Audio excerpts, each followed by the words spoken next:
করছি পরম করুণাময় অসীম দয়ালু আল্লাহ তাআলার নামে। বাংলাদেশের চারিদিকে যে রেঞ্জ রয়েছে, এই রেঞ্জে সীমান্ত রয়েছে। প্রত্যেকটা দেশেই সীমান্ত থাকে। আমার কথা হচ্ছে যে এই সীমান্ত থেকে পর্যায়ক্রমে রাস্তার যোগাযোগ ব্যবস্থা অত ভালো নয়।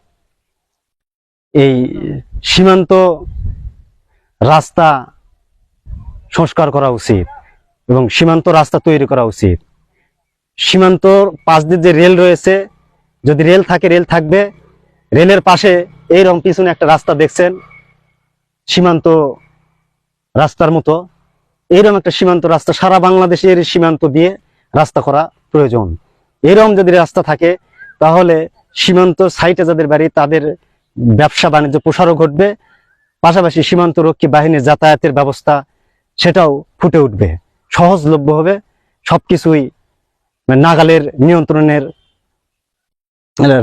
নিয়ন্ত্রণে থাকবে, নাগালের মধ্যে থাকবে। পরিশেষে যেটা বলতে চাই শর্টকাটে, যে সারা বাংলাদেশের সীমান্ত রাস্তা তৈরি করা প্রয়োজন এবং যদি সীমান্ত রাস্তা থাকে সীমান্ত রাস্তা সংস্কার করা প্রয়োজন। ভালো থাকবেন, সুস্থ থাকবেন।